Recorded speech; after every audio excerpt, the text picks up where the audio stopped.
Hello everyone, this is Ashikur Rahman. Welcome back to my YouTube channel AR Vlogs. আমি প্রায় 1 বছর 2 মাস আগে বাইকটা কিনছি জিক্সার মনোটন।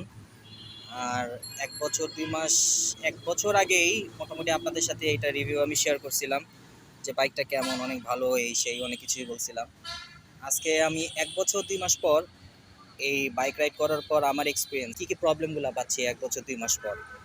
আরেকটা বিষয় হচ্ছে আমি এই ভিডিওতে সুজুকি বাংলাদেশ কর্তৃপক্ষ, যারা সুজুকি বাংলাদেশের কর্তৃপক্ষদের দৃষ্টি আকর্ষণ করব যে বাংলাদেশে সুজুকি যে বাইকগুলো আসে আর কি কী কী প্রবলেম আছে এবং এই প্রবলেমগুলো সলভ করা দরকার। কারণ যদি এই ছোট ছোট কোয়ালিটি নিয়ে যদি প্রবলেম থাকে না, তাহলে কিন্তু আসলে ব্র্যান্ডের ভ্যালু কমে, ব্র্যান্ডের মান সম্মান নষ্ট হয় যেটা বলতে গেলে।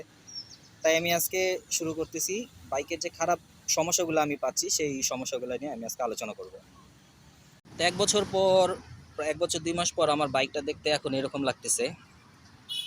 বেশি ক্লোজ হয়ে গেছে, আর একটু দূর থেকে ভিডিও করে তাহলে বুঝতে পারবেন। 1 বছর 2 মাস পর এটার লুকটা এরকম আছে। খুব বেশি যে চেঞ্জ আসছে তা না, একটু পুরান পুরান হয়েছে আর কি। আর আমি সেটা তো মডিফাই করছিলাম, আপনাদের দেখাইছি। তা প্রথম আমি যে সমস্যাটা আমি আজকে আপনাদের শো করব সেইটা হচ্ছে, এই দেখেন ভিডিওতে বোঝা যাচ্ছে, হ্যাঁ ভালোই বোঝা যাচ্ছে ভিডিওতে। এই দেখেন এটার কালারটা কিন্তু এই যে এরকম অ্যাশ কালার থাকবে পুরোটা, এই জায়গাটা অ্যাশ কালার থাকবে, কিন্তু এখানে রং উঠে দেখেন জায়গাটা কীরকম হয়ে গেছে। এই যে এই চাবির এই জায়গাটা, এটা রং উইটেটা কী কারণে হয়েছে আমি নিজেও জানি না। একটু তো ভালো কোয়ালিটির দেওয়া হয় যেত, যেহেতু এটা হচ্ছে আর কি একদম ফেস বলতে গেলে। এই যে এটা হচ্ছে ড্যাশবোর্ড আর এই টাঙ্কির মুখটা, বাইকে বসলে কিন্তু এই দুইটা জিনিস খুব বেশি ভিজিবল হয়। তো এই জিনিসটা যদি এরকম একটু এত লো কোয়ালিটির রং দেয়, যেটা আর কি অল্প কিছুতে রোদ উঠবে, যে কারণেই হোক নষ্ট হয়ে যাবে, তাহলে কিন্তু জিনিসটা আসলে ভালো দেখায় না। এটা একটু আর একটু ভালো কোয়ালিটির রং দেওয়া উচিত ছিল আমার মনে হয়। সেকেন্ড যে প্রবলেমটা, আমার সেকেন্ড প্রবলেমটা হচ্ছে, এই যে আমি আপনাদের দেখাই ঠিক মতো, এই যে নাটগুলা দেখতেছেন, এই যে নাট, এটা কিন্তু পুরো আপনার হ্যান্ডেলবার যেটা পুরো এই যে বাটটারে ধরে রাখে যে হ্যান্ডেলটার নাটগুলা, দেখেন কীরকম জং ধরে গেছে। এটা তো আমি আলাদা লাগাইছি, এটার কোনো বিষয় না, এটা ব্যাপারে আমি বলতেছিও না। এই যে এটা, এটাও এবং এটা নিচেরটাও যদি সাইড দিয়ে দেখতে পারেন, এই যে এটা নিচেও রং ধরে গেছে পুরোটা। এই যে এই চাবির এই জায়গাটা এখানে ঘষা খাইছে, এখানে একটু ঘষা খাইছিল আমি স্বীকার করি, কিন্তু এই ঘষা খাওয়ার কারণে পরে যেভাবে জং ধরে যাবে, এটা নাইলে আমার ফল্ট, আমি ধরেই নিলাম হয়তো এটা আমার ফল্ট হতে পারে, যে এখানে আমি আগে চাবি ব্যবহার করতাম, এখন জাস্ট আমি সিঙ্গেল চাবি ইউজ করি। আগে যেহেতু আমি ওই বেশি চাবি ইউজ করতাম, তখন এখানে এই ঘষা খাইতে খাইতে এই জায়গাটা রং উঠে যায়, পরে এখানে জং ধরে। এটা আমি ফল্ট, আমি হয়তো আমার ফল্ট আমি মেনে নিচ্ছি, কিন্তু এগুলো ভাই আমার তো ফল্ট না। সুজুকি বাংলাদেশ আপনাদের আমি ভালো করে দেখাচ্ছি, দেখেন এগুলো তো আমাদের ফল্ট না। এমন একটা নাট কেন দিবেন যেটাতে জং ধরবে? অবাক বিষয় না? আসলে কিন্তু অবাক বিষয়, এখানে কিন্তু জং ধরার কোনো আর কি কোনো লজিক হয় না। আমি এরকম দেখিনি যে 1 বছরে একটা বাইকের পুরানো প্রথম নাট বল্টুতে এভাবে জং ধরে যাবে। জিনিসটা আসলে খুবই, কি বলবো, খুবই হতাশ আমি। এরপরে আমি মাঝখানে আমি আরেকটা সমস্যা ফেস করি, সেটা হচ্ছে আমার যে যে ডিপারের যে সুইচটা, ডিপার বলি বা ইন্ডিকেটার, যেটা আমরা হায়ার বিম লাইট ইউজ করি যে ইয়াটাতে, এই যে এখানে চাপ দিলে এটা ইন্ডিকেটারের মতো কাজ করে। এই যে এই সুইচটাও নষ্ট হয়ে গেছিলো, পরে ওরা বলছিল চেঞ্জ করতে, পরে এটা আমি বললাম যে আর ক্লিন টিন করে দেখেন ঠিক হয় নাকি, পরে দেখলো যে না ঠিক হয়ে গেছে।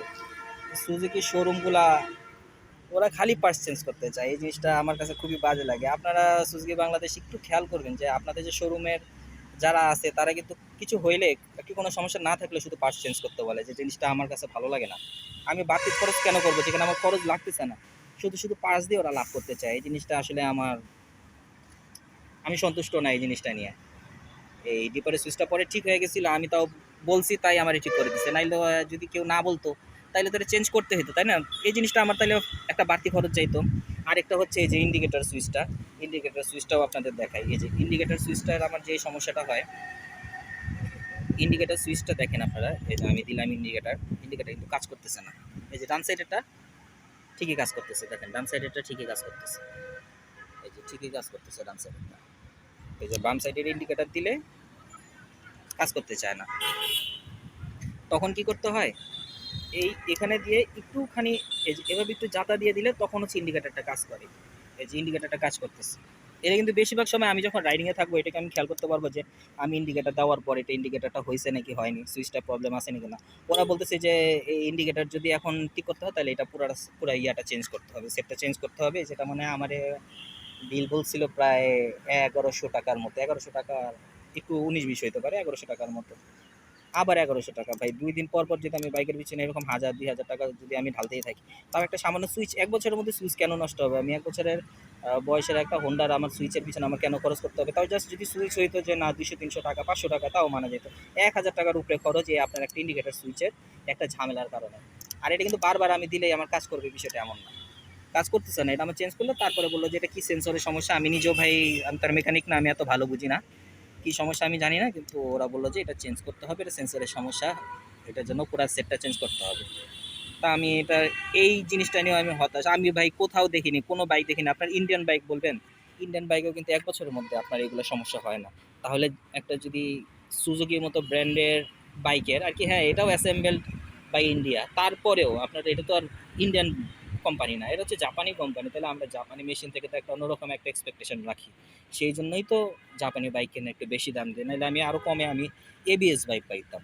আমি এটা নিছি কারণ এটার কোয়ালিটি ভালো হবে, এটা সব কিছু কোয়ালিটি ভালো হবে, কিন্তু সুইচের কোয়ালিটি এত খারাপ দিছে, আপনার ইন্ডিকেটার নষ্ট হয়ে যায়, আপনার এই ডিপার কাজ করে না, আপনার কিল সুইচে ডিস্টার্ব করে। কিল সুইচ যে আমি বলবো যে সবসময় পারফেক্টলি কাজ করে না, আমি কিল সুইচ কিন্তু ইউজ করি না এখন টোটালি, আমি চাবিটা ইউজ করি বেশি, কারণ কিল সুইচে একটু ঝামেলা হইলে অনেক সময় দেখা যায় যে কিল সুইচটা কাজ করতেছে না যদি ঘন ঘন ইউজ করি, এই জন্য আমি কিল সুইচটা খুব কম ইউজ করি। তো সুইচ যদি এত লো কোয়ালিটির হয়, আমি এই বাইকটা কেনার আগেই আমি দেখছিলাম যে এই এই বাইকের সুইচের যে কোয়ালিটিগুলো খুবই লো কোয়ালিটির দেয় ওরা বলছিল। তো আমি যখন নিজের হাতে নিছি দেখলে ধরলে কিন্তু বোঝা যায় না যে লো কোয়ালিটির, কিন্তু ভিতরের জিনিস কি দিছে এটা তো আমরা বাইরে থেকে বুঝবো না, এখন ভিতরে যে এত খারাপ দিছে এটা আমি আসলে এক্সপেক্ট করিনি। আর এই জিনিসগুলো নিয়ে আমি হতাশ। এই জিনিসের কোয়ালিটিগুলো কিন্তু ভালো দিলেও পারতেন, এগুলো তো খরচ আর কত যেত আপনাদের একটা আর কি, প্রায় 2 লাখ টাকা দামের একটা বাইক আপনারা সেল করতেছেন, সেখানে যদি আপনারা যদি ওই কম দামি একটা সুইচ দিয়ে দেন, কত টাকা এগুলো তো আমি জানিও না, হয়তো 150 টাকার আপনাদের খরচ করছে, আর একটু বেশি খরচ করতেন, অসুবিধা কি? আপনাদের ব্র্যান্ডের ভ্যালুটাই তো বাড়তো নাকি? এই জিনিসটা নিয়ে আমি খুবই হতাশ। একটা বিষয় আমি বলি, এই আমি সুজুকির এটা আগেই দেখছিলাম যে নতুন বাইকে একটু পোড়া পোড়া একটা গন্ধ আসে আর কি, বাইক রাইড করলে এটা আমার বাইকে আসতো পোড়া পোড়া গন্ধটা।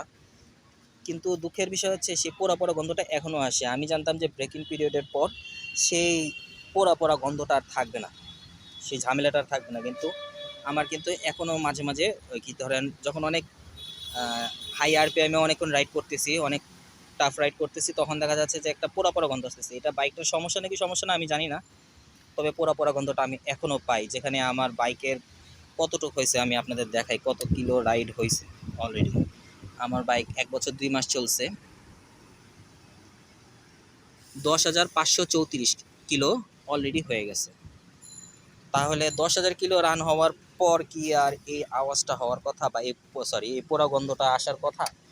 আমার তো মনে হয় না। আর পোড়া গন্ধ জাস্ট আমার বললে আর কি জাস্ট একটু কম হয়ে যাবে, জাস্ট পোড়া গন্ধ না, এটা সাউন্ডটাও কিন্তু একদম পারফেক্ট সাউন্ড আসে না, সাউন্ডটাও কেমন জানি ঘ্যার ঘ্যার ঘ্যার ঘ্যার আর কি, একদম প্রথমে যে একটা ধুকধুক একটা সুন্দর একটা সাউন্ড আসতো, সেই সাউন্ডটা এখন আর আগের মতো আসে না। আমি আপনাদের একটু সাউন্ড কোয়ালিটিটা এখন একটু শোনাই, তাহলে আপনারা বুঝতে পারবেন এখন বাইকের সাউন্ডটা কেমন আছে।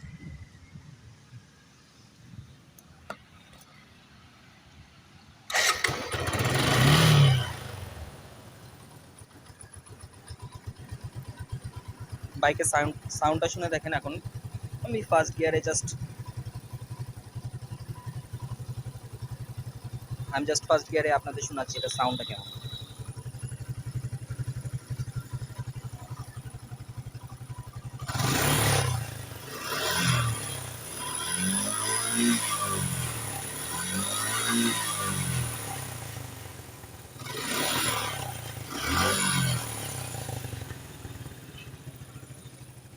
তো আশা করি সাউন্ডটা শুনে এখন বুঝতে পারছেন যে এটার সাউন্ডটা কিন্তু আসলে ওরকম স্মুথ না।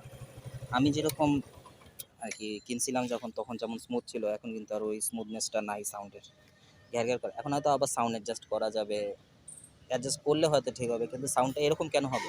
যেমন ফ্যাকাশে একটা সাউন্ড, আমরা তো ভালো আমি ভাই একই কথা বারবার বলতেছি যে এটা সুজুকির বাইক, আমরা সুজুকি থেকে এরকম এক্সপেক্ট করি না। তাইলে তাদের কোয়ালিটি কেন এরকম হবে? আপনাদের সুইচের কোয়ালিটি, আপনার রঙের কোয়ালিটি, আমি রঙের কোয়ালিটিও একটু বলি।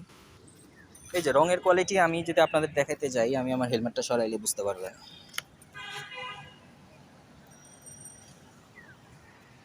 এই যে আমি কিন্তু পিছনে এই যে হ্যান্ডেল বার আছে যেটা,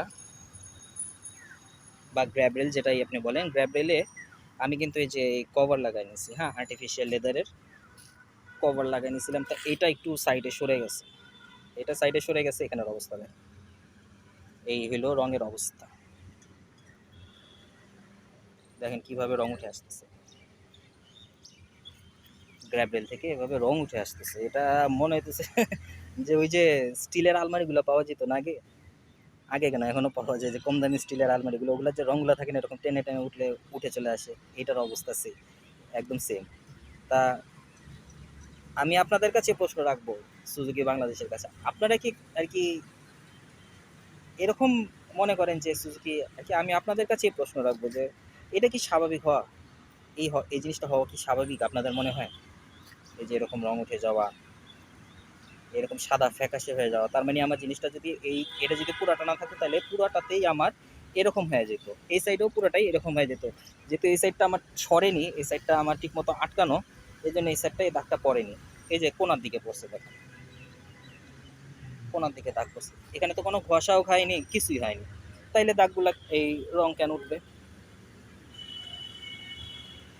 আমি এই রঙের কোয়ালিটি নিয়ে আর হচ্ছে সুইচের কোয়ালিটি নিয়ে খুবই হতাশ ভাই। আপনাদের এই জিনিসগুলো নিয়ে কাজ করা উচিত।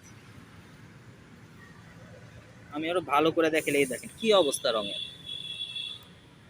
এগুলো তো কোনো দাগ খায়নি, আমার বাইকে কোনো অ্যাক্সিডেন্টই হয়নি যেগুলা দাগ পড়বে আমার বাইকে আজ পর্যন্ত, আমি আল্লাহর রহমতে সেরকম কোনো অ্যাক্সিডেন্টই করিনি যে স্ক্র্যাচ করবে। দেখেন আপনারা নিজেরাই দেখতে পারবেন যে আমার বাইকে আজ পর্যন্ত কোনো একটা অ্যাক্সিডেন্টের দাগ নেই, কোনো অ্যাক্সিডেন্টের দাগ নেই। তাহলে এরকম কেন হবে? এরকম ঘষা কেন খাবে? খুবই আনএক্সপেক্টেড আর কি। আমি এগুলোই জানাইতে আসলে আজকে এই ভিডিওটা বানাইলাম যে এটার কোয়ালিটিটা কীরকম হয়ে গেছে। এরপরে আমি বলবো হচ্ছে বাইকের মাইলেজ নিয়ে। জিক্সারের মাইলেজ আমি জানতাম যে খুবই ভালো, আর আমার কাছে মনে হয়, বা সবাই বলে যে আমার চালানো খুব একটা খারাপ না, আমি খুব হাই আরপিএমে আমি বাইক রাইড করি না। আমি চেষ্টা করি যত লো আরপিএমে যত স্মুথলি বাইক রান হয় সেভাবে আমি স্মুথলি চালাই। এই বাইকটা কিন্তু আমি খুব বেশি প্রেশার দেই না বাইকের উপরে, তারপরেও আমি মাইলেজ একদমই বাজে পাই। মাঝখানে আমি একদম পাক্কা আমি 2 লিটার তেল ভরছি মাইলেজ টেস্ট করার জন্য, পাক্কা 2 লিটার তেল ভরে। তারপরে আমি যখন শেষ করছি একদম আমার আর কি, আমি এক্সপেক্ট করছিলাম মিনিমাম 32 দুগুনি 64 কিলো আর কি দিবে আমার 2 লিটারে। তারপরে আমি রেডি হয়েছি যে 3 কিলোর মতো বাকি আছে, তখন দেখি যে 61 61 প্লাস 61.2 কিলোতে যে আমার আর কি বাইকের তেল শেষ, একদমই তেল শেষ। 61 কিলোতে তেল শেষ হইলে তার মানে কত হয় মাইলেজ? 30-এর একটু বেশি, 30 বা 31-ই আপনি ধরলাম, 31ও যদি ধরি, জিক্সারে কি 31 মাইলেজ হওয়ার কথা? ঠিক আছে আর কি, আমি মাইলেজের দিকে তাকে বাইকটা কিনিনি, কিন্তু তারপরে যদি এত কম কেন দিবে মাইলেজ? এত কম তো দেওয়ার কথা না মাইলেজ। এটা নিয়ে আমি আর কি একটু ডিসঅ্যাপয়েন্টেড। জিক্সারের আরেকটা বিষয় হচ্ছে, অন্যান্য বাইকে আমি কিন্তু সাধারণত এই জিনিসটা শুনিনি, জিক্সারের চেনটা আপনার খুব ঘন ঘন লিক করতে হয়। এই যে আমি বাইকটা ওয়াশ করছি, এই জন্য এখন ক্লিন আছে চেনটা, তো চেনটা আমার লিক করা হয়নি আর কি, আমি এখন চলে আসি তাড়াতাড়ি, তো আমার লিক করতে ভুলে গেছি। তবে যদি লিক করতাম আমার আর কি টান আরও স্মুথ উঠতো। লিক যদি আমি ঠিক মতো না করি, রেগুলার লিক না করি, তাইলে বাইকে টান ওঠে না এত দ্রুত আর কি, খুব ঘন ঘন আর কি আপনার বাইকে চেনটা লিক করা লাগে।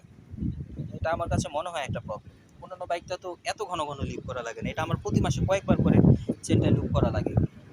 আশা করবো এরপর থেকে এই সমস্যাগুলো আপনারা সমাধান করবেন, এরপরে যাতে আর কি অ্যাটলিস্ট কেউ বলতে না পারে যে সুজুকির বাইক কিনলে এই লো কোয়ালিটির সুইচ পাওয়া যায়, রঙের কোয়ালিটি ভালো না। এই সমস্যাগুলো যদি মানুষ বলে তাহলে কিন্তু আপনাদেরই নাম খারাপ। বাংলাদেশে আপনাদের ব্র্যান্ড ভ্যালু অনেক বেশি, এই জিক্সারের রিসেল ভ্যালু অনেক ভালো, কারণ এটার একটা সুনাম আছে। সুনামটা আপনারা ধরে রাখেন ভাই, সুনামটা নষ্ট হতে দেন না। আপনারা যদি সুনাম ধরে রাখতে পারেন, আমরা আবার কিনবো, এটা পুরান হইলে আমি আবার কিনবো, আবার জিক্সারই কিনবো, জিক্সার না কিনলাম সুজুকির অন্য কোনো বাইক কিনবো। যেটা নতুন আসে, তাই না? তাই আমি বলবো এই সমস্যাগুলো একটু সমাধান করেন, আমাদের দিকে একটু দেখেন। তা আমার আজকে এই কথাগুলোই বলা ছিল আপনাদের। তো সবাই আশা করি আমার ভিডিওটা দেখলেন, অনেক কিছু বুঝলেন যে আসলে এই বাইকটা কেনার আগে অনেকেই আমি দেখি যে গ্রুপের মধ্যে, জিক্সারের গ্রুপে পোস্ট করে যে কিনবো, কেমন হবে কেমন হবে। তা তখন তো আসলে কমেন্টের মধ্যে বলা হয় না, আজকে নিজের ভিডিওতেই বললাম যে বাইকটা কিনলে কেমন হবে 1 বছর পরের অবস্থা আমি আপনাদের আজকে দেখাই দিলাম। তো সবাই কেনার আগে এই জিনিসগুলো বিবেচনা করেই কিনবেন আশা করি।